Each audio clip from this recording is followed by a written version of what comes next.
Hello बच्चों, focus test 5 हो गया आपका डार्ट टेस्ट सीरीज का, और अभी तक इम्प्रूवमेंट भी आप लोगों में ठीक ठीक हो रहा है ना। तो वीडियो सॉल्यूशन केमिस्ट्री का हम प्रोवाइड कर रहे हैं। जो भी क्वेश्चंस आए थे इनऑर्गेनिक केमिस्ट्री पी ब्लॉक के क्वेश्चन थे बेसिकली, और डीएफ ब्लॉक के क्वेश्चन थे, है ना। तो इनऑर्गेनिक केमिस्ट्री का बहुत अच्छा पेपर बना था, और ऐसा ही पेपर नीट के एग्जाम में आएगा जैसा आपको इस बार टेस्ट पेपर में दिया गया था। आइए क्वेश्चन नंबर 1 से स्टार्ट करते हैं। पहला क्वेश्चन है, ozone layer is being depleted, this is due to. तो हम सबको पता है कि ओजोन लेयर स्ट्रेटोस्फीयर में पाई जाती है। 16 सितंबर को ओजोन डे मनाते हैं हम लोग, और ओजोन के बारे में हमें भी पता है कि ओजोन एक एंगुलर शेप का स्ट्रक्चर होगा, है ना, जिसमें कि हमें बीच में जो ऑक्सीजन हमारे पास है, अगर हम स्ट्रक्चर ड्रॉ करने की कोशिश करें तो इसका स्ट्रक्चर कुछ ऐसा हो जाएगा, और यहाँ पर एक लोन पेयर बच जाएगा। इस वजह से इसका जो शेप होगा वो बेंड शेप हो जाएगा। ये इसका डायपोल मोमेंट 0 नहीं होगा, यानी कि कंपाउंड कैसा होगा, पोलर कंपाउंड होगा। ड्यू टू रेजोनेंस अगर हम बात करें तो अगर ये बॉन्ड लेंथ x मान लें और ये बॉन्ड लेंथ y मान लें तो x is equal to y due to resonance, है ना। रेजोनेंस की वजह से ऐसा हो जाएगा, ठीक है। तो ये जो मेजर पोर्शन है इसके बारे में वो हमने समझ लिए। दूसरी बात है कि ओजोन लेयर पाई कहाँ जाती है, स्ट्रेटोस्फीयर में पाई जाती है। उसके डिप्लेशन के लिए कौन रिस्पॉन्सिबल है, मतलब उसके क्षय के लिए कौन सा रिस्पॉन्सिबल है, तो उसके लिए जितने सुपरसोनिक जेट्स होते हैं वो इमिट करते हैं NO, ठीक है। तो ये जो नाइट्रिक ऑक्साइड अपने पास NO है, इसके इमिशन की वजह से ओजोन लेयर का डिप्लेशन होता है। दूसरा, जो रेफ्रिजरेटर होते हैं वो रिलीज क्या करते हैं, क्लोरोफ्लोरोकार्बन रिलीज करते हैं, जो कि एरोसॉल्स वगैरह में इन सब में इस्तेमाल होता है। तो इस तरह से अपना आंसर फर्स्ट एंड सेकेंड दोनों हो जाएगा, और ये ऐसा इसमें दिया गया है तो आंसर क्या हो जाएगा, थर्ड हो जाएगा, ठीक है। अगला क्वेश्चन अपना है यहाँ पे, ammonia can not be prepared by. तो देखो मैं आपको एक छोटा सा फंडा बता दूं। अगर हमारे पास कहीं अमोनियम सॉल्ट है, अमोनियम सॉल्ट साफ,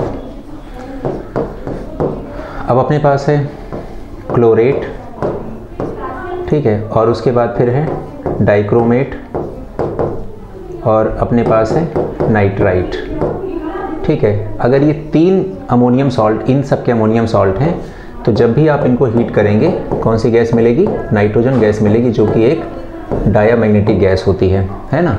तो NH4 होल ट्वाइस Cr2O7 जो आपको यहाँ पर दिख रहा है, इसको हीट करने पर कौन सी गैस मिलेगी, N2 गैस मिलेगी। इस वजह से ये आंसर गलत हो जाएगा, तो यही आंसर हमारा सही हो जाएगा, क्योंकि इससे हम N2 गैस बनाते हैं, ना कि अमोनिया गैस बनाते हैं। साथ में हम आपको एक भी पता होगा कि बेरियम अगर नाइट्राइट की बात करेंगे, Bn3 होल ट्वाइस की बात करेंगे, इसको हीट करेंगे तो जो नाइट्रोजन गैस मिलेगी वो एक प्योर नाइट्रोजन गैस होगी।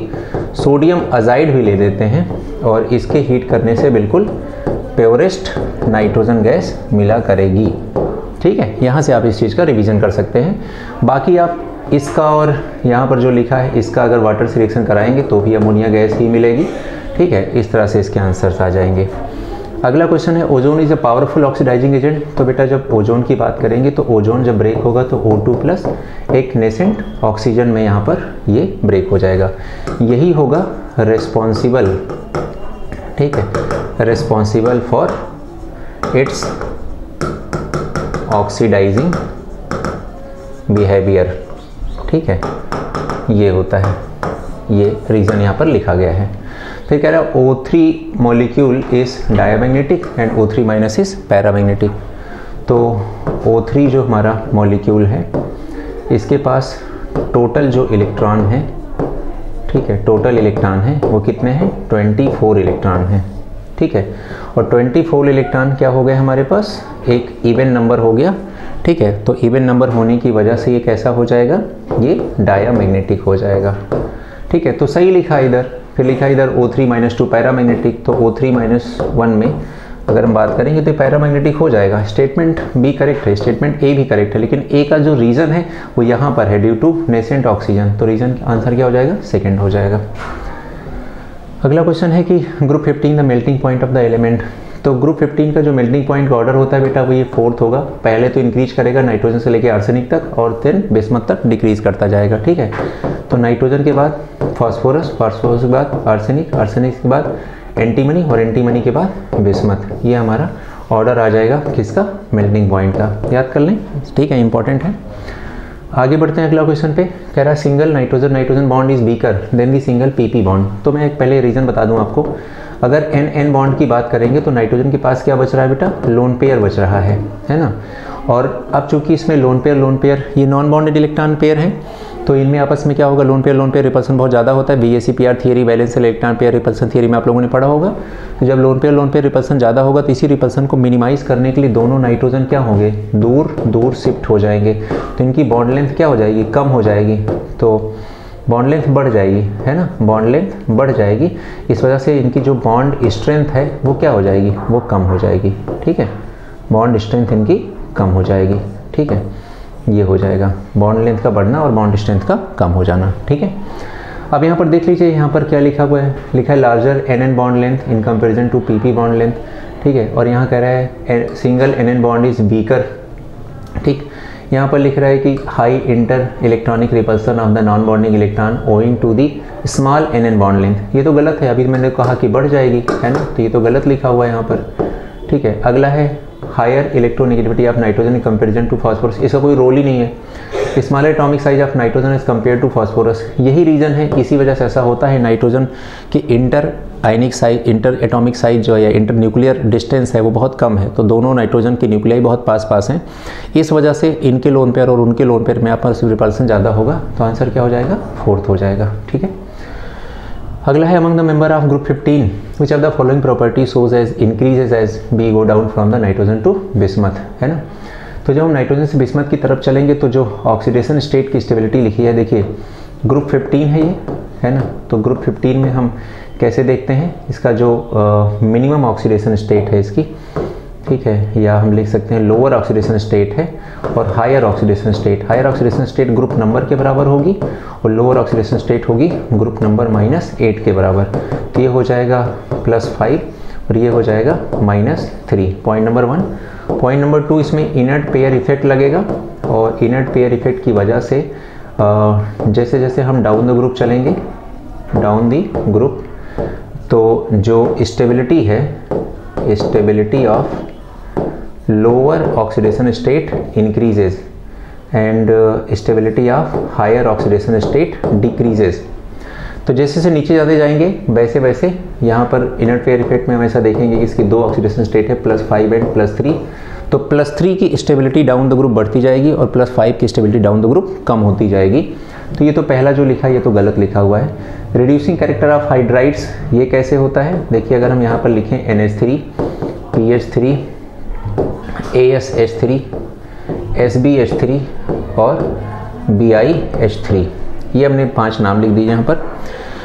जैसे जैसे हम डाउन द ग्रुप चढ़ेंगे वैसे वैसे साइज क्या होती जाएगी, बढ़ती जाएगी, एलिमेंट की साइज बढ़ती जाएगी। तो हाइड्रोजन के साथ उसकी जो बॉन्ड होंगे वो कैसे होते जाएंगे, अनस्टेबल होते जाएंगे।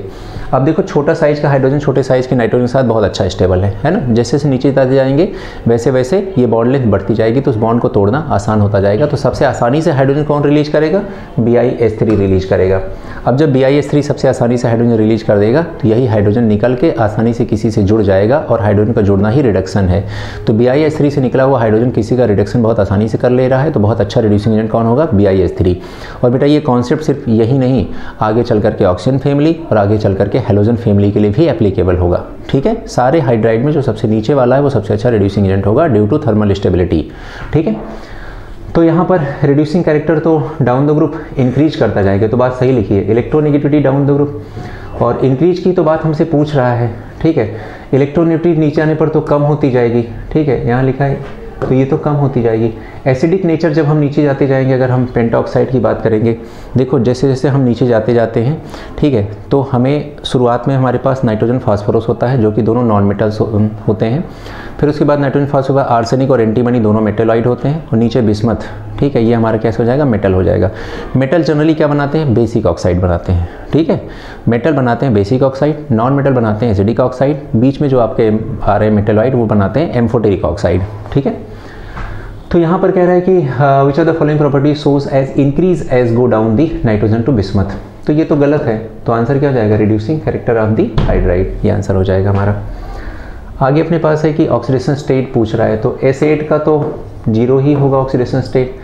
S2F2 की बात करेगा तो फ्लोरीन का -1 होगा, तो इसका कितना हो जाएगा, इसका +1 हो जाएगा, है ना।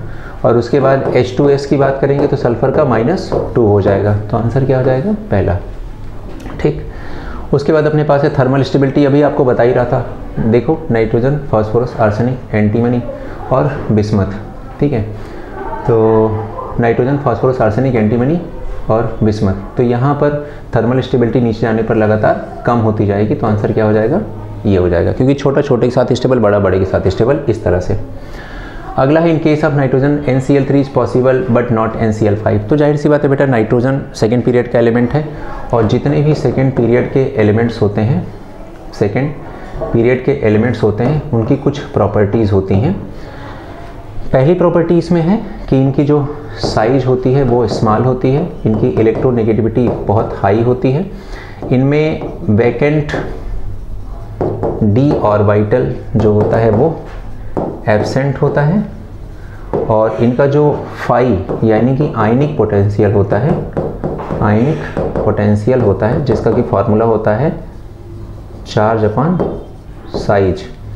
ठीक है, ये बहुत हाई होता है। इन 4 रीजन से सेकेंड पीरियड की जो भी एलिमेंट्स होते हैं वो अपने अपने ग्रुप में एबनॉर्मल प्रॉपर्टी या एनॉमलस बिहेवियर शो करते हैं। तो अगर NCl5 बना लेगा तो नाइट्रोजन 5 बॉन्ड बनाएगा, जिससे 10 इलेक्ट्रॉन हो जाएंगे, जो कि ऑक्टेट रूल का वायलेशन होगा, है ना। तो हमें ध्यान रखना है। ये क्यों नहीं हो पाता? क्योंकि इनकी मैक्सिमम कोवैलेंसी 4 होती है, क्योंकि इनमें वैकेंट d ऑर्बिटल एब्सेंट होता है ना। बस यही रीज़न हो जाएगा। तो यहाँ पर लिखा है availability of vacant d orbital in P but not in N। ठीक है, तो यही हमारा आंसर हो जाएगा। ठीक है, तो नेक्स्ट क्वेश्चन है अपना 10 क्वेश्चन हो गए ना। तो अगला क्वेश्चन है N2O इज़ फॉर्म्ड। तो N2O क्या होता है? लॉफिंग गैस होती है ना। पहली बात तो हम यही समझ लें कि N2O का जो स्ट्रक्चर होता है वो कैसे ड्रॉ होगा। ये N ट्रिपल बॉन्ड N हो गया, इस नाइट्रोजन के पास एक लोन पेयर है और ये लोन पेयर अपना ये कोऑर्डिनेट बॉन्ड के थ्रू ऑक्सीजन को दे देगी, ये N2O बन जाएगा। ये लॉफिंग गैस है, ठीक है। और साथ में इस लॉफिंग गैस का जो हम यूज करते हैं वो करते हैं इन डेंटल सर्जरी में। ठीक है, तो डेंटल सर्जरी में इसका इस्तेमाल करते हैं विद ऑक्सीजन, है ना। तो हम N2O प्लस O2 ये कॉम्बिनेशन इस्तेमाल करते हैं डेंटल सर्जरी में। ठीक है, अब बात आती है कि इसे बनाते कैसे हैं। तो देखिए बेटा, जैसे अगर हम NH4NO3 को हीट कर देंगे तो हीट करने पर यहाँ पर 2 मोल वाटर रिलीज हो जाएगा और जो गैस बनेगी वो कौन सी गैस होगी? N2O गैस होगी। ठीक है, ये एक न्यूट्रल गैस है। ठीक है, न्यूट्रल गैस है, कहने का मतलब ये लिटमस कलर का जो लिटमस पेपर का जो कलर है वो चेंज नहीं कर पाएगी। तो ये आपका क्वेश्चन हो गया। ठीक है, स्ट्रक्चर बना दिया मैंने। स्ट्रक्चर में अगर मैं इस नाइट्रोजन का हाइब्रिडाइजेशन आपसे पूछना चाहूँ तो देखो, ट्रिपल बॉन्ड में एक सिग्मा होता है। कोऑर्डिनेट बॉन्ड कभी भी अगर इंडिपेंडेंटली बना हुआ हो, मतलब अकेला बना हुआ हो, तो हमेशा as a sigma bond consider किया जाता है। तो ये सिग्मा बॉन्ड हो गया, इसमें एक सिग्मा हो गया और 2 सिग्मा मतलब हाइब्रिडाइजेशन sp हो गया। शेप कैसा हो गया? लीनियर हो गया। और अगर ये लीनियर है तो इसका मतलब CO2 भी तो लीनियर होता है ना बेटा। CO2 का हाइब्रिडेशन sp होता है, बॉन्डिंग एंगल 180 होती है, तो वो भी लीनियर होता है। ये भी लीनियर, वो भी लीनियर, तो दोनों का स्ट्रक्चर सेम हो गया। तो इसका मतलब ये हम कह सकते हैं कि this is iso structural with CO2। और अकेला CO2 ही क्यों, बहुत सारे लीनियर हैं जिनके एग्जाम्पल हम लोग लीनियर में पढ़ते हैं। ठीक है, I3-1 का सेम केस होगा। ठीक है, HgCl2 का सेम केस होगा। इस तरह से बहुत सारे लीनियर एग्जाम्पल अपने साथ बन सकते हैं। तो आंसर क्या हो जाएगा? बाई हीटिंग NH4NO3, ये आंसर हो जाएगा। आगे देखते हैं, which of the following statement are correct. ठीक है, तो स्टेटमेंट करेक्ट पूछ रहा है ammonia has higher boiling point than SbH3 due to hydrogen bonding. तो पहले मैं बॉइलिंग पॉइंट का ऑर्डर बना दूं आपके लिए। इधर सबसे ज़्यादा बॉइलिंग पॉइंट होगा BiH3 का, ठीक है, फिर होगा SbH3 का, फिर उसके बाद होता है NH3 का, फिर उसके बाद होता है अपना अब यहाँ पर AsH3 का, और फिर हो जाएगा PH3 का। ठीक है, ये बॉइलिंग पॉइंट का ऑर्डर होता है। तो लिखा है NH3 has higher boiling point. NH3 का हायर बॉइलिंग पॉइंट SbH3 से होता ही नहीं है, तो ये तो वैसे ही गलत हो गया, है ना, ये तो रॉन्ग हो गया। और ये रॉन्ग हो गया तो इसमें A लिखा है, ये भी रॉन्ग हो गया। यहाँ पर ऑल ऑफ दीज है, ये भी रॉन्ग हो गया। और अगर ये दोनों रॉन्ग हो गया तो इसमें B और C है, इसमें B और C है, ये दोनों करेक्ट हो गए। मतलब मैं एग्जाम में ओरिएंटेड बता रहा हूँ कि आप कैसे क्वेश्चन को सिलेक्ट कर सकते हैं। फिर लिखा है यहाँ पर डी के बारे में डिस्कस कर लें हम लोग। तो डी लिखा है N2 is use for creating inert atmosphere in iron and steel industry. NCERT की लाइन है बेटा एग्जैक्टली, ठीक है। तो जब भी हमें इनर्ट एटमॉस्फेयर प्रोवाइड करना होता है तो हम लोग N2 को सेलेक्ट करते हैं। तो ये लाइन बिल्कुल सही लिखी है, तो आंसर तुम्हारा सेकंड हो गया। बाकी देख लेते हैं। अभी पीछे बताया भी था कि प्योर नाइट्रोजन को अगर हमें बनाना हो तो ये थर्मल डिकम्पोजिशन कराते हैं किसका, सोडियम या बेरियम अजाइड का, अभी पीछे बताया था। और NH3 produces deep blue colouration with the soluble copper sulphate, क्यों, ड्यू टू कॉम्प्लेक्स फॉर्मेशन। आगे लिख दीजिएगा ड्यू टू कॉम्प्लेक्स फॉर्मेशन, है ना। ये भी क्वेश्चन अलग से पूछा जा चुका है, तो ये कॉम्प्लेक्स फॉर्मेशन की वजह से होगा, तो आंसर क्या हो जाएगा, सेकंड हो जाएगा, ठीक है। आगे देख लेते हैं the boiling point of hydrides of this. तो बॉइलिंग पॉइंट में देखो हाइड्राइड का केस जब भी हम बात करते हैं तो देखो हमारे पास है नाइट्रोजन, फास्फोरस, आर्सेनिक, एंटीमनी और बिस्मथ। इसका तो बॉइलिंग पॉइंट का ऑर्डर हम लोगों ने अलग से भी डिस्कस कर ही लिया। अब हमारे पास नाइट्रोजन के बाद कौन सी फैमिली आएगी, ऑक्सीजन फैमिली। तो H2O, H2S, H2Se, H2Te और H2PO।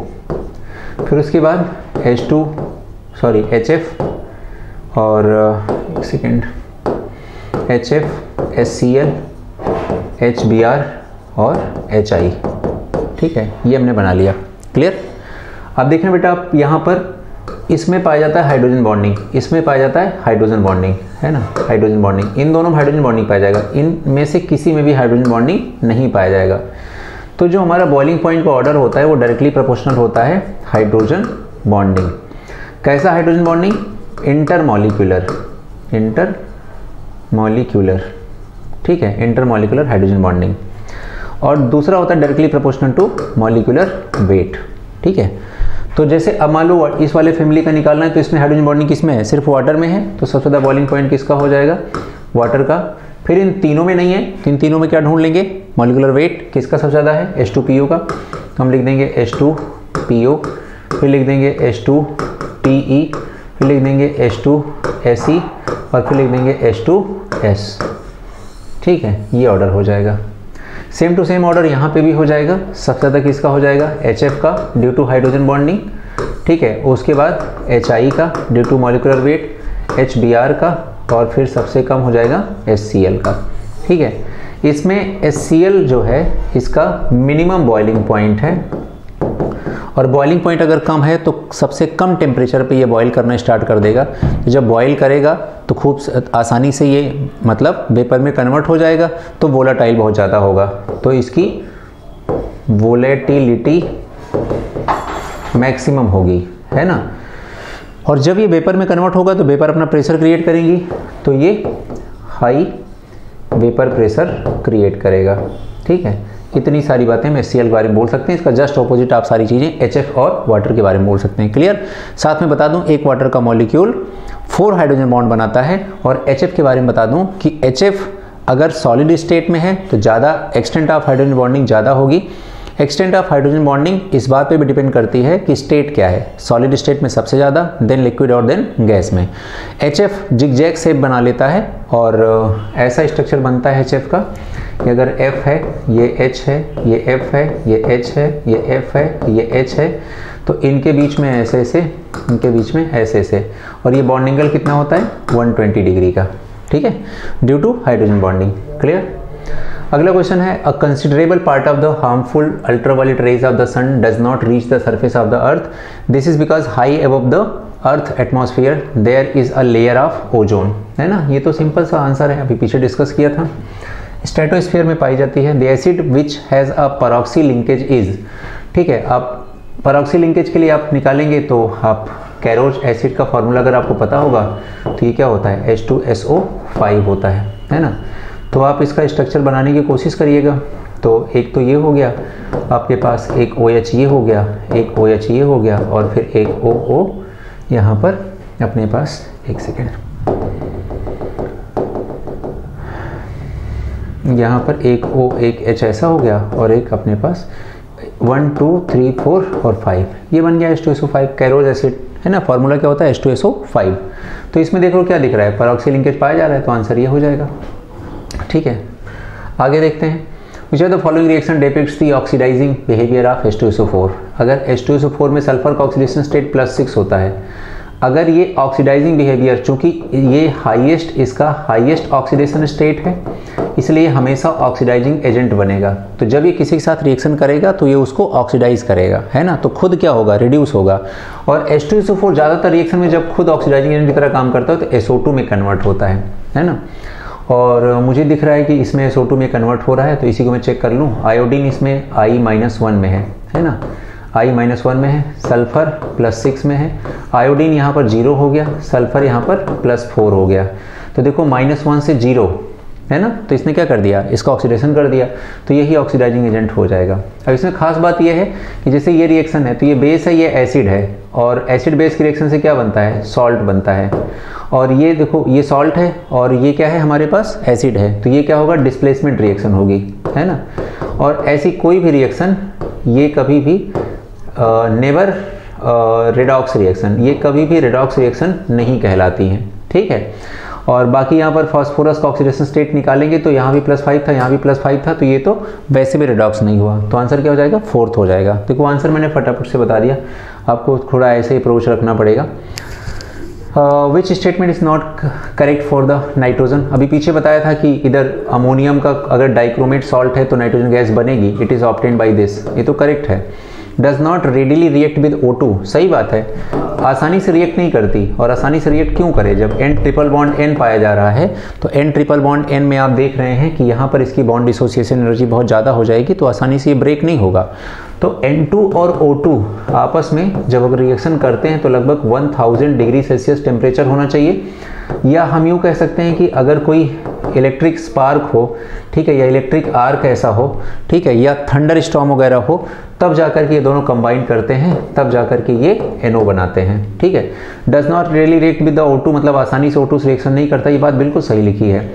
It is a typical non metal, हाँ नाइट्रोजन अपने ग्रुप में सबसे टॉप पे आता है, ये इलेक्ट्रॉन लूज नहीं करेगा क्योंकि इसकी साइज बहुत छोटी है, तो आयनेशन एंथैल्पी बहुत हाई होगी और इलेक्ट्रॉन लूज नहीं करेगा ये, है ना, तो ये मेटेलिक प्रॉपर्टी नहीं रखेगा, of course non metallic property रखेगा, साथ में इलेक्ट्रॉन एक्सेप्ट करने की बात करेगा, इलेक्ट्रोनेगेटिविटी बहुत हाई होती है, तो non metallic, it is a typical non metal, सही बात है। D orbital are available for the bonding, बिल्कुल गलत बात है। आपको पता है अभी हमने पीछे लिखाया भी था कि जितने भी सेकंड पीरियड के एलिमेंट होते हैं किसी के पास बैक एंड डी ऑर्बिटल होता ही नहीं है बॉन्डिंग के लिए, तो इसमें आंसर क्या हो जाएगा, 4th, क्योंकि पूछ क्या रहा है, नॉट करेक्ट, है ना। बिल्कुल अच्छा क्वेश्चन था, ठीक है, छोटा सा क्वेश्चन, ऐसे क्वेश्चन आते ही। बच्चों अगला क्वेश्चन हमारे पास है, which of the following is a mixed acid and hydride. तो पहले भी हमारा डिस्कशन हो चुका है कि अगर हम किसी एसिड से सारे के सारे वाटर मॉलिक्यूल हटा दें और ऐसे वाटर मॉलिक्यूल हटाएं कि उसका सारा हाइड्रोजन वहाँ से रिलीज हो जाए, तो बनने वाले प्रोडक्ट को हम लोग उसका एनहाइड्राइड कहलाते हैं, है ना, उस एसिड का एनहाइड्राइड कहलाता है। फॉर एग्जांपल हमारे पास H2SO4 है और H2SO4 से हमने अगर एक वाटर मॉलिक्यूल हटा दिया तो ये बन जाएगा SO3। तो SO3 is an anhydride of H2SO4, है ना। जैसे हमारे पास HNO3 है, अब HNO3 में तो रिमूव करने के लिए वाटर मॉलिक्यूल तो है नहीं, क्योंकि वाटर मॉलिक्यूल का मिनिमम हाइड्रोजन 2 चाहिए और एक ऑक्सीजन चाहिए, तो हम लोग यहाँ से क्या करें, 2 अगर हम HNO3 ले लें तो ये हो जाएगा 2HNO3, और अगर हम इसको लिखना चाहें अपने समझने के लिए तो H2N2O6 हो जाएगा, और यहाँ से अगर हम एक वाटर का मॉलिक्यूल हटा दें तो ये बन जाएगा N2O5 बन जाएगा, ठीक है। तो N2O5 किसका एनहाइड्राइड हो गया, HNO3 का। तो आप एनहाइड्राइड का कॉन्सेप्ट तो समझ गए। इसी चीज़ को चलिए हम इस क्वेश्चन में लगाने की कोशिश करते हैं, और हमारे पास देखिए NO2 नाम का एक ऑप्शन है। अगर हम देखिए NO2 के पास एक ऑड इलेक्ट्रॉन होता है, तो ये खुद को डाइमेराइज कर लेता है N2O4 में, ठीक है। और अगर इस N2O4 में हम वाटर ऐड कर दें तो ये बन जाएगा H2N2O4 बन जाएगा, ठीक है। और इस H2N2O4 को अगर हम लिखना चाहें तो हम लिखेंगे HNO2 और क्या लिखेंगे, HNO3। तो एक देखिए वाटर मिलाने पर हमें 2 एसिड मिले, है ना, एक बन गया नाइट्रस एसिड, एक बन गया नाइट्रिक एसिड। तो इस तरह से हमारा NO2 यानी कि N2O4 एक मिक्स्ड एनहाइड्राइड का एग्जाम्पल बन गया। समझ में आ गया सबको ना। तो एनहाइड्राइड का कॉन्सेप्ट यही होता है, क्लियर। अगला क्वेश्चन हमारे पास है, home signal can be given use to. अब देखिए बेटा, इसमें होम सिग्नल में हम 2 चीज़ों का इस्तेमाल करते हैं, CaC2 का और CA3P2 का। कैल्शियम कार्बाइड और कैल्शियम फॉस्फाइड का इस्तेमाल करते हैं। इसमें जो CaC2 है बेटा, अगर इसमें हम वाटर इस्तेमाल करेंगे तो ये C2H2 बन जाएगा, और अगर इसमें वाटर का इस्तेमाल करेंगे तो ये बन जाएगा PH3 बन जाएगा। ठीक है, अब यहाँ पर जो C2H2 है ये बहुत ईजिली कंबस्टिबल गैस होती है। ठीक है, ईजिली कंबस्टिबल गैस होती है, कंबस्टिबल गैस होती है, तो ये फायर कैच कर लेती है। ठीक है, फायर कैच कर लेगी, और यहाँ पर ये जो हमारे पास फॉस्फीन है ये बहुत ज़्यादा फ्यूम सिक्रीट करती है, फ्यूम रिलीज़ करती है, डेंस फ्यूम रिलीज़ करती है। और क्यों रिलीज़ करती है? क्योंकि इसमें कुछ इम्प्योरिटीज़ पाई जाती हैं P2H4 टाइप की, इन सब की, इस वजह से ये हमारे पास कंबस्टिबल इम्प्योरिटीज़ पाई जाती हैं, जिस वजह से ये फ्यूम रिलीज़ करती है। तो ये जो हमारे पास CaC2 और CA3P2 का मिक्सचर बना, इसका इस्तेमाल इमरजेंसी कंडीशन में, शिप्स वगैरह अगर जब चल रही होती हैं तो एक इमरजेंसी सिग्नल भेजने में इसका इस्तेमाल किया जाता है। ठीक है, तो ये हमारे पास होम सिग्नल के नाम से जाना जाता है। अगला, in which of the following arrangement the given sequence is not strictly according to the property increased against it. अब यहाँ पर HF, HBr, HI लिखा है, और जैसे जैसे हम डाउन द ग्रुप जाते जाएंगे वैसे वैसे हाइड्रोजन और आयोडीन के बीच की जो डिस्टेंस है वो लगातार बढ़ती जाएगी, बॉन्ड की लेंथ बढ़ जाएगी, इंटरन्यूक्लियर डिस्टेंस बढ़ जाएगी, तो बॉन्ड को ब्रेक करना आसान हो जाएगा। इस तरह से उनकी बॉन्ड डिसोसिएशन एनर्जी कम हो जाएगी। ठीक है, और जब बॉन्ड डिसोसिएशन एनर्जी कम हो जाएगी तो आसानी से वो ब्रेक हो जाएगा, आसानी से H+ रिलीज करेगा और एक अच्छा एसिड कहलाएगा। तो पहले वाले में तो ऑर्डर बिल्कुल सही लिखा है। अगले वाले में लिखा है H2, H2S, H2SE और H2TE में इंक्रीजिंग pK ऑर्डर। देखो बेटा, अगर pKa वैल्यू बढ़ेगी तो Ka वैल्यू कम होगी, Ka वैल्यू कम होगी तो एसिडिक स्ट्रेंथ भी कम होगी। लेकिन यहाँ पर तो down the group acidic strength बढ़ती जाती है, और हमसे पूछ क्या रहा है? Not strictly according to this. तो इसका मतलब अगर ये लाइन पूछ रहा है, ठीक है, तो इस वजह से तो ये हमारा आंसर क्या हो जाएगा? ये गलत हो जाएगा। अगला है इंक्रीजिंग एसिडिक स्ट्रेंथ का ऑर्डर। ठीक है, और इसमें इंक्रीजिंग ऑक्सीडाइजिंग पावर का ऑर्डर। देखो, ऑक्सीडाइजिंग पावर का ऑर्डर हम ऐसे निकाल सकते हैं, PbO2 में जो हमारे पास लेड है, इनर्ट पेयर इफेक्ट के अकॉर्डिंग अगर हम देखें तो PbO2 में Pb की जो स्टेबल ऑक्सीडेशन स्टेट है वो +2 होती है। ठीक है, और ऐसी कंडीशन में PbO2 में Pb किस ऑक्सीडेशन स्टेट में है? +4 में है। ठीक है, तो यहाँ से क्या करेगा? ये डिसोसिएट होकर के PbO में कन्वर्ट हो जाएगा और ये ऑक्सीजन रिलीज करेगा। यही रिलीज्ड ऑक्सीजन जो है दूसरे को ऑक्सीडाइज करने में हेल्प करेगी और एक अच्छा ऑक्सीडाइजिंग बिहेवियर इसको प्रोवाइड करेगी। तो ये जो ऑर्डर लिखा है बेटा, ये बिल्कुल करेक्ट लिखा हुआ है। ठीक है, अगला हमारे पास ये जो इंक्रीजिंग एसिडिक कैरेक्टर का ऑर्डर है, ये भी बिल्कुल सही लिखा हुआ है। ठीक है, तो आंसर हमारा क्या हो जाएगा? सेकंड हो जाएगा। ठीक है, आंसर क्या हो जाएगा? सेकंड। अगला हमारे पास क्वेश्चन है, which of the following statement regarding sulphur is incorrect. अब देखो, यहाँ पर H2 मॉलिक्यूल इस पैरामैग्नेटिक होता है। बिल्कुल बेटा, पैरामैग्नेटिक होता है, इसमें 2 अनपेयर्ड इलेक्ट्रॉन होते हैं, बिल्कुल O2 की तरह होता है। तो पाई एंटी बॉन्डिंग X और पाई एंटी बॉन्डिंग PX और पाई एंटी बॉन्डिंग PY में एक एक अनपेयर्ड इलेक्ट्रॉन होते हैं। तो 2 अनपेयर्ड इलेक्ट्रॉन होने की वजह से H2 पैरामैग्नेटिक होता है। The vapour of 200 degree Celsius consist mostly of acid ring. बिल्कुल सही बात है। 600 डिग्री सेल्सियस पर, या बेसिकली हम एग्जैक्ट अगर बात करें तो 1000 केल्विन के आसपास के टेम्परेचर पर ये H2 के फॉर्म में पाया जाता है। बिल्कुल सही बात है। Oxidation state of sulphur is never less than +4। बिल्कुल गलत बात है बेटा। H2S जैसे मॉलिक्यूल की अगर बात करेंगे तो सल्फर इसमें किस में पाया जाएगा? -2 ऑक्सीडेशन स्टेट में पाया जाएगा। तो ये -2 ऑक्सीडेशन स्टेट में पाया जाएगा। तो ये तो लेस देन 4 हुआ ना, तो इस वजह से ये लाइन क्या लिखी है? गलत लिखी है। ठीक है, तो आंसर हमारा 4th हो जाएगा। अगला क्वेश्चन है, which of the following properties is not shown by the NO। तो देखो, अगर हम NO के बारे में बात करेंगे तो पहले सबसे पहले आप इसमें टोटल इलेक्ट्रॉन काउंट कर लीजिए। नाइट्रोजन का एटॉमिक नंबर कितना होता है? 7, और ऑक्सीजन का कितना होता है? 8। तो 7 + 8 अगर हम काउंट करें तो कितना आ जाएगा? 15 इलेक्ट्रॉन आ जाएगा। और ये एक ऑड नंबर है, तो ये एक पैरामैग्नेटिक स्पीशीज कहलाएगी। ठीक है, और साथ में अगर हम इसका बॉन्ड ऑर्डर निकालने की कोशिश करें तो आप जब MOT के थ्रू इसका बॉन्ड ऑर्डर निकालेंगे तो कितना आएगा? 2.5 आएगा। ठीक है, और साथ में हमारा जो N2 + O2 है, ये मिल करके बना लेता है नाइट्रिक ऑक्साइड। इसका नाम क्या है बेटा? नाइट्रिक ऑक्साइड नाम है इसका। ठीक है, नाइट्रिक ऑक्साइड नाम है। और जब हम NO में फिर से फर्दर O2 की रिएक्शन कराते हैं तो क्या बन जाता है? नाइट्रोजन डाइऑक्साइड बन जाता है। और इस NO2 में अगर हम फिर से फर्दर वाटर मिला देते हैं तो HNO3 बन जाता है, नाइट्रिक एसिड बन जाएगा यहाँ पर। और ये प्रोसेस क्या कहलाएगा? पूरा का पूरा ये सब ओस्टवाल्ड प्रोसेस कहलाएगा। ठीक है, ये सब ओस्टवाल्ड प्रोसेस कहलाएगा। क्लियर? तो ये ओस्टवाल्ड प्रोसेस का इस्तेमाल किस में करते हैं? HNO3 के बनाने में करते हैं। ये पूरा प्रोसेस हमने यहाँ पर लिख दिया है। आइए देख लेते हैं, ऑप्शंस देख लेते हैं। लिखा है it is diamagnetic in gaseous state, जबकि अभी हमने देखा यहाँ पैरामैग्नेटिक है। ये लाइन तो बिल्कुल गलत लिखी है। ये न्यूट्रल ऑक्साइड होता है, बिल्कुल ये लिटमस कलर को चेंज नहीं करता है। और कौन कौन से ऐसे न्यूट्रल ऑक्साइड होते हैं जिनके बारे में हमें पता होना चाहिए?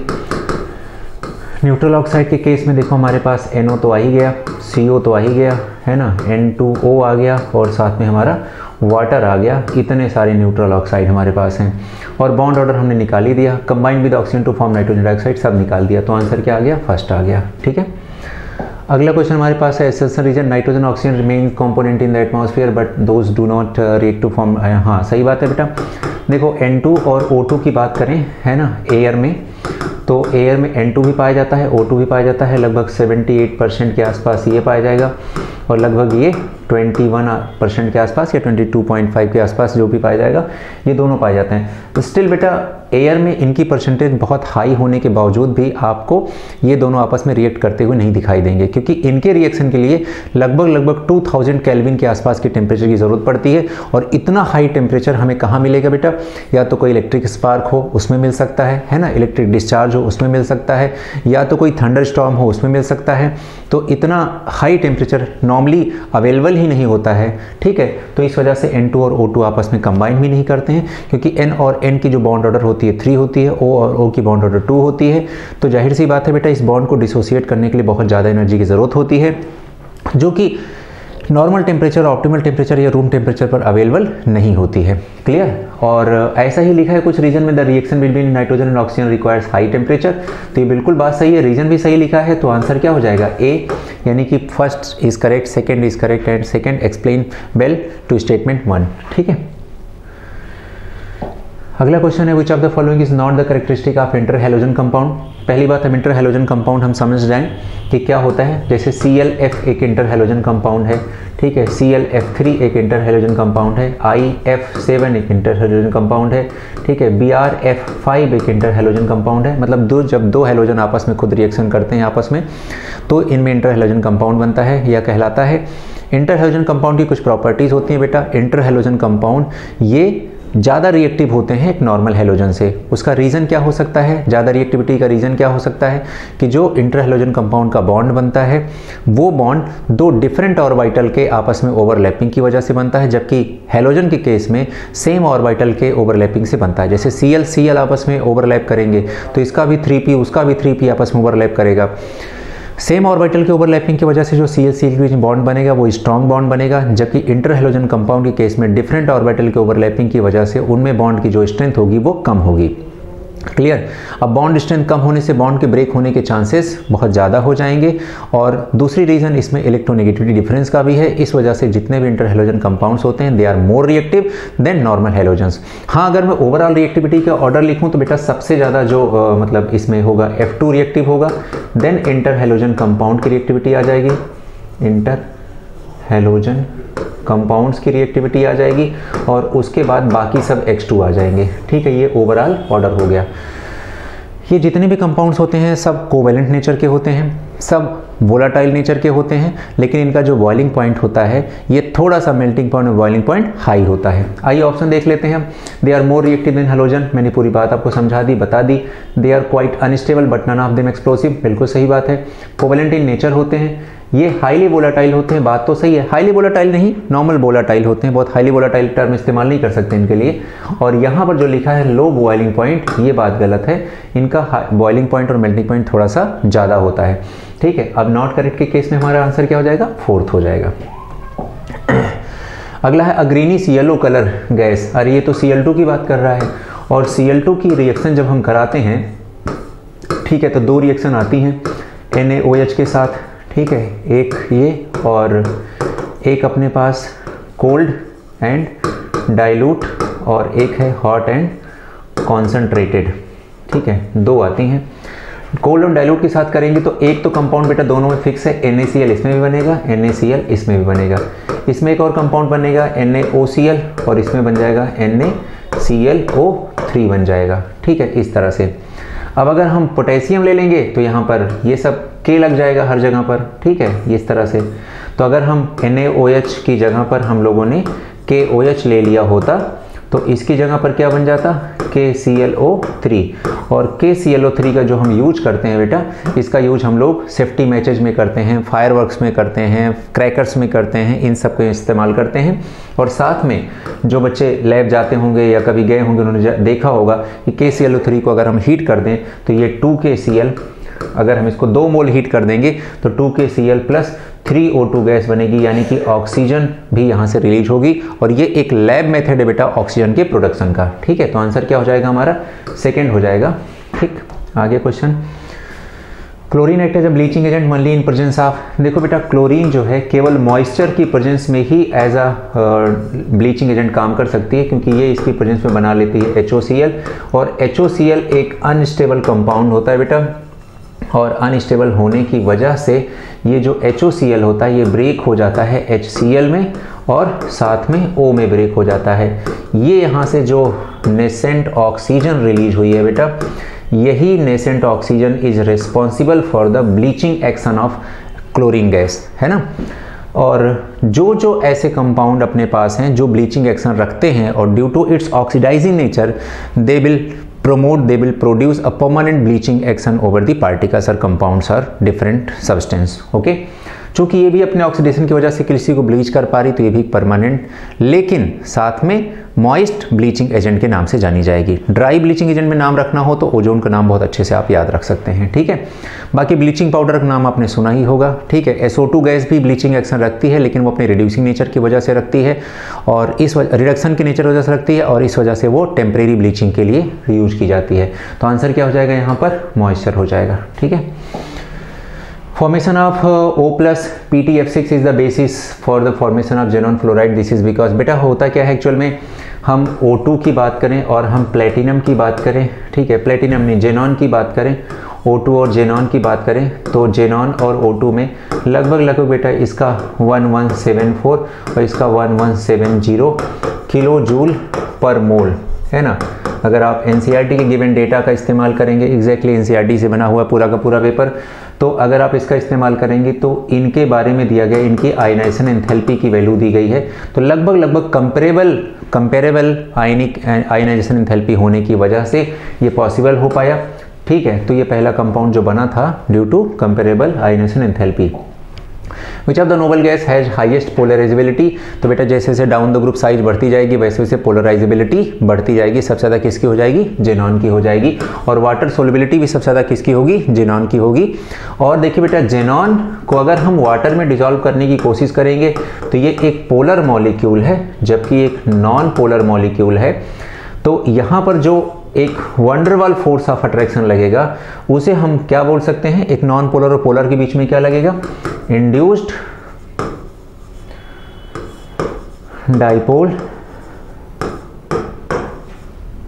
Dipole attraction.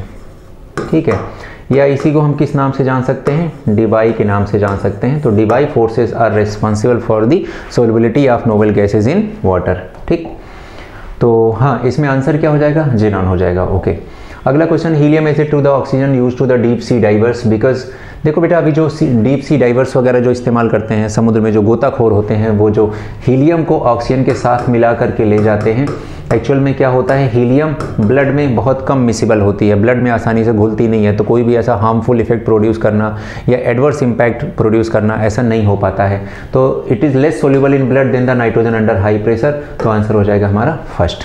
ठीक है, आइसोइलेक्ट्रॉनिक स्पीशीज की बात करेंगे तो इसमें आप खुद से मिला लीजिएगा, आंसर ये हो जाएगा। आइसोइलेक्ट्रॉनिक का मतलब होता है having same number of electrons. उसके बाद concentrated hydrochloric acid when kept in the open air sometimes produce a cloud of white fumes. तो ये जो वाइट फ्यूम्स निकलता है बेटा, ये HCl के डेंस फ्यूम की वजह से होता है। ऐसा जहां पर भी लिखा होगा वो आंसर आपका हो जाएगा। Oxygen react with the emitted HCl gas to form a cloud of fluorine gas. ठीक है, यही इसका आंसर हो जाएगा। ठीक, आगे substance used in the home signal, हमें लग रहा है क्वेश्चन रिपीट हो गया है। आंसर क्या हो जाएगा, फर्स्ट हो जाएगा, अभी पीछे समझा दिया था। When KMnO4 solution related to the oxalic acid solution, the decolorization is slow in the beginning, but becomes spontaneous after some time, because actual में क्या होता है बेटा, शुरुआत में जब रिएक्शन होती है तो बहुत स्लो रिएक्शन चल रही होती है, धीरे धीरे इसमें Mn+2 बनने लगता है, वही Mn+2 इस रिएक्शन को ऑटो कैटालाइज करने लगता है। तो जब प्रोडक्ट, शुरुआत में रिएक्शन धीरे थी, प्रोडक्ट एक ऐसा बना, प्रोडक्ट कैटालिस्ट की तरह काम करने लगा, वही प्रोडक्ट इस रिएक्शन को कैटालाइज करके फिर रिएक्टेंट से प्रोडक्ट बनाने की रेट को फास्ट कर देगा। इस तरह से प्रोसेस क्या कहलाएगा, ऑटो कैटालिसिस, और इसमें क्या होता है, Mn+2 act as a catalyst. अगला, name of the 3-lanthanide which shows +2 oxidation state. देखो इसमें अगर हम बात करें इन दोनों की, तो इसका जो होता है वो 4f7 और 5s2 होता है। इसका इलेक्ट्रॉनिक कॉन्फ़िगरेशन 4f14 और 5s2 होता है, ठीक है। और अगर ये दो इलेक्ट्रॉन निकाल देंगे, दो इलेक्ट्रॉन यहाँ से निकाल देंगे, जीरो हो जाएंगे, तो Eu+T और 5e+2 ये दोनों के दोनों हमारे कैसे हो जाएंगे, स्टेबल कॉन्फ़िगरेशन। तो हमारा आंसर सेकंड वाला हो जाएगा, ठीक है, ये आंसर हो जाएगा। क्लियर। साथ में अपने पास वो भी है, for a catalyst which condition is not essential. Variable valency बहुत इंपॉर्टेंट है बेटा, एम्प्टी ऑर्बिटल बहुत इंपॉर्टेंट है, फ्री वैलेंसी बहुत इंपॉर्टेंट है, लेकिन हाई आयंस एंथैल्पी से कोई मतलब नहीं होता, तो आंसर क्या हो जाएगा, सेकंड हो जाएगा। Which pair of ions is colourless. तो मैं पूरा बता देता हूँ आपको, कलरलेस ये अपने इसको आप ऐसे करके याद रख लीजिए, कुंजन सक्टिव के नाम से याद रख लीजिए, है ना। वैसे बाकी इसको रटने की कोई ज़रूरत नहीं है। आप यूँ समझिएगा, अगर किसी भी आयन में अनपेड इलेक्ट्रॉन के नंबर 0 हो जाएंगे, और अगर अनपेड इलेक्ट्रॉन नहीं होगा बेटा, तो कोई भी कंपाउंड कैसा होगा, कलरलेस हो जाएगा, क्योंकि कलर के लिए रिस्पॉन्सिबल फैक्टर क्या है, अनपेड इलेक्ट्रॉन का पाया जाना, ठीक है। तो बस इतना ध्यान रखना है, ज़्यादा परेशान नहीं होना है। ये जितने भी हैं सब में अनपेड इलेक्ट्रॉन के नंबर 0 हैं, और अगर अनपेड इलेक्ट्रॉन के नंबर 0 हैं तो जाहिर सी बात है फिर वो क्या होंगे, उनमें कलर होने के चांसेस भी कम होते जाएंगे, ठीक है। और इसको याद रखने का तरीका हमने बता दिया, कुंजन सक्टिव के नाम से याद रख लीजिएगा, ठीक है।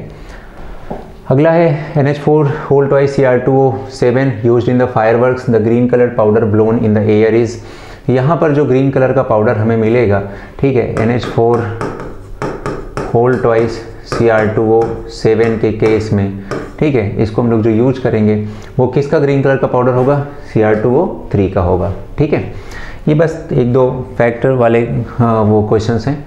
ये तो बड़ा फेमस सा क्वेश्चन है बेटा। देखो, अगर Cr2O7 यानी कि डाइक्रोमेट बनाना है, और किससे बनाना है, CrO4-2 क्रोमेट से बनाना है, ठीक है, और एक ये हो गया, तो अगर एसिड ले लेंगे, ठीक है, तो ये बन जाएगा, और अगर बेस ले लेंगे तो ये बन जाएगा, ठीक है। तो यहाँ पर y क्या हो जाएगा, H+ हो जाएगा, और x हो जाएगा और H- हो जाएगा। तो आंसर क्या हो जाएगा हमारा, फर्स्ट हो जाएगा, ठीक है। अगला क्वेश्चन है Cu+। तो देखो बेटा, अगर हम इलेक्ट्रोकेमिकल सीरीज की बात करें, तो जो कॉपर होता है वो हाइड्रोजन के नीचे आता है, और इस तरह से ये पॉजिटिव SRP की मेटल कहलाएगा। तो जितनी भी पॉजिटिव SRP की मेटल्स होती हैं, केवल कॉपर ही नहीं, ठीक है, वो सारी के सारी पॉजिटिव SRP की मेटल्स में जब हम कॉन्सनट्रेटेड HNO3 का इस्तेमाल करते हैं तो गैस बनती है NO2। NO2 वही ब्राउन कलर की गैस होती है, ठीक है, और NO2 वही अनपेयर्ड इलेक्ट्रॉन होता है, ब्राउन कलर की गैस होती है। सारी कहानियाँ वही जो पहले हम लोगों ने डिस्कस किया था वही सब हो जाएंगे, डाइमेराइज हो जाएगा, N2O4 बना लेगा। The product of oxidation state of I-, बहुत इंपॉर्टेंट है बेटा, याद रखने के लिए, अगर आपको डायरेक्टली याद हो तो बेहतर है। ये चेंज कर देता है IO3- में, ठीक है। रेडॉक्स के लिए भी बहुत इंपॉर्टेंट है ये, वैसे भी, तो इसको ध्यान रखना है, सबको याद रखना है बेटा, ठीक है।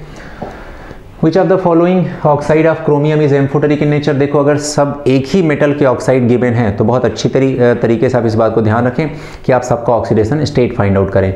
जैसे जैसे ऑक्सीडेशन स्टेट बढ़ता जाएगा वैसे वैसे उनकी एसिडिक स्ट्रेंथ बढ़ती जाएगी।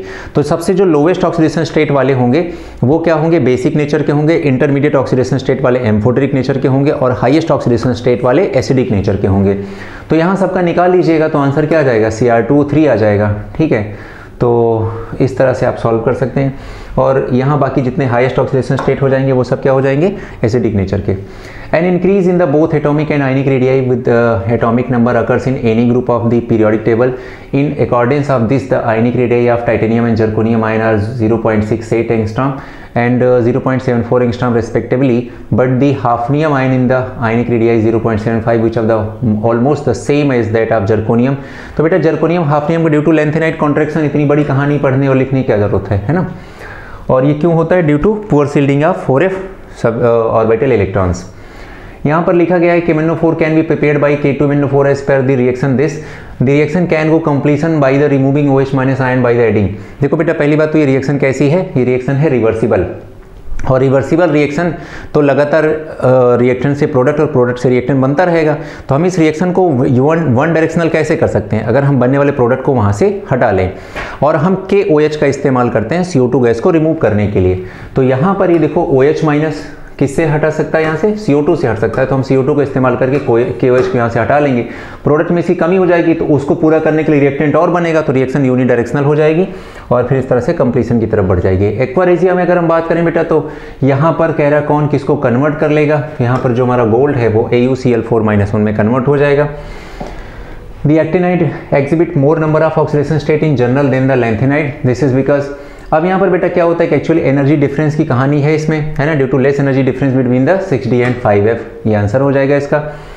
आगे KMnO4 is a dark pink colour compound in the KMnO4 charge transfer spectrum occurs. बिल्कुल सही बात है बेटा, चार्ज ट्रांसफर की वजह से KMnO4 का कलर ऐसा होता है और ये बहुत इंपॉर्टेंट क्वेश्चन है, बेहतर होगा कि आप इसे याद रखें, ठीक है। और यहाँ पर एसर्शन रीजन दोनों करेक्ट है और एक्सप्लेनेशन भी सही है, तो आंसर क्या हो जाएगा, ए हो जाएगा, ठीक है।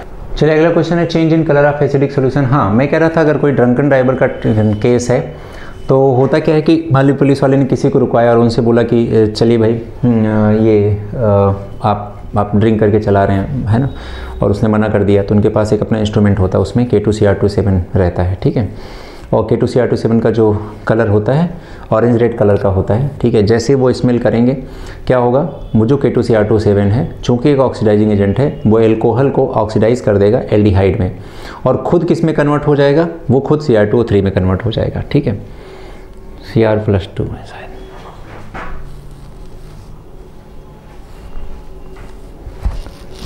हाँ, तो अगला क्वेश्चन क्या है कि अपने पास मान लीजिए कोई ड्रिंक एंड ड्राइव का केस है, तो कोई ऐसा पुलिस वालों को शक हुआ कि कोई ड्रिंक करके ड्राइव कर रहा है, उसको साइड में बुलाया, है ना, उससे बोला कि आपने ड्रिंक किया, उसने मना कर दिया, तो उसने बोला चलिए स्मेल करिए, है ना। जैसे ही वो उसमें है ना ब्लो करेगा तो उसके पास एक इंस्ट्रूमेंट होता है, इंस्ट्रूमेंट में K2Cr27 भरा रहता है, ठीक है। जैसे वो ब्लो करेगा एल्कोहल का ऑक्सीडेशन होगा, क्योंकि K2Cr27 एक ऑक्सीडाइजिंग एजेंट है, तो उसको चेंज कर देगा, Cr+3 में चेंज कर देगा। जैसे ही वो चेंज करेगा वो कलर कैसा हो जाएगा, ग्रीन कलर हो जाएगा, है ना। तो यहाँ पर जैसे ही ये कलर चेंज हुआ पता चल जाएगा कि उसने ड्रिंक कर रखी थी, है ना, तभी तो एल्कोहल की स्मेल आई उसमें। तो ध्यान इसी बात के बारे में रखना है हमें, ठीक है। तो यहाँ पर जो दूसरा रीजन लिखा है change in colour is due to the complexation of the alcohol, ऐसा कॉम्प्लेक्शन जैसा कुछ नहीं होता है, ठीक है। ऑक्सीडेशन रिडक्शन का यहाँ पर केस है, पहला वाला तो सही है, तो आंसर क्या हो जाएगा, सी हो जाएगा। अगला यहाँ पर लिखा है U+YB are reducing agent for their ions both have the stable. अभी पीछे मैंने बेटा लिखाया भी था, इसमें हाफ फील्ड था, इसमें फुल फील्ड था, इसमें लिखा है बोथ हैव हाफ फील्ड, तो गलत हो गया, पहला सही है दूसरा गलत है, यानी कि आंसर क्या हो जाएगा, सी हो जाएगा, ठीक है। और identify the incorrect statement, rhombic and monoclinic sulphur have asset, बिल्कुल सही बात है, लिखे दोनों बातें सही है बेटा। Asset ring has crown shape, ये भी बात सही है। S2 पैरामैग्नेटिक लाइक O2, ये भी बिल्कुल बहुत सही लिखा हुआ है। The SS bond angle in S8 and S6 are same, नहीं पॉसिबल ही नहीं है, एक में 107 होगा, एक में 102 होगा, ठीक है। तो जैसे मान लीजिए हमारे पास ये बना हुआ है, एक तो बन गया ये पकड़ स्ट्रक्चर, है ना, S8 का क्राउन शेप, और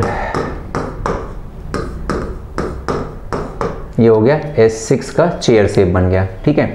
तो यहाँ पर जो बॉन्ड एंगल हमें देखने को मिलती है 102 के आसपास मिलेगी, और यहाँ पर जो देखने को मिलेगी 107 के आसपास मिलेगी, और यहाँ पर जो देखने को मिलेगी 102 के आसपास मिलेगी। तो दोनों में बॉन्ड एंगल अलग अलग होती है, बाकी सब चीज़ें तो सही लिखी हैं, तो आंसर क्या हो जाएगा, फोर्थ हो जाएगा, ठीक है। आंसर फोर्थ हो जाएगा, क्योंकि गलत लिखा हुआ है, तो आंसर फोर्थ हो जाएगा, ठीक है। लास्ट क्वेश्चन की तरफ चलते हैं। Regular use of which of the following fertiliser increase the acidity of soil. अरे बेटा अमोनियम सल्फेट, यार अमोनियम सल्फेट देखो फॉर्मूला क्या होगा, NH4 होल ट्वाइस SO4, है ना। अगर ये वाटर में मिलाएंगे तो क्या मिलेगा, H2SO4 मिलेगा, और प्लस क्या मिलेगा, NH4OH मिलेगा। तो NH4OH क्या है, एक वीक बेस है, और ये क्या है, एक स्ट्रॉन्ग एसिड है। तो यहाँ पर इसकी वजह से लगातार इसकी कॉन्सेंट्रेशन बढ़ने की वजह से जो सॉइल होगी वो एसिडिक होती जाएगी, ठीक है। तो इस तरह से आपकी कंप्लीट सॉल्यूशन जो वीडियो सॉल्यूशन था आपको प्रोवाइड कर दिया गया है। और अभी भी जो बच्चे नहीं जुड़े हुए हैं बेटा, बहुत ज़्यादा बेनिफिट आपका होगा, है ना। आप लगातार इसमें जुड़ जाइए और टेस्ट मैक्सिमम से मैक्सिमम बच्चे कोशिश करें टेस्ट आकर के दें, है ना।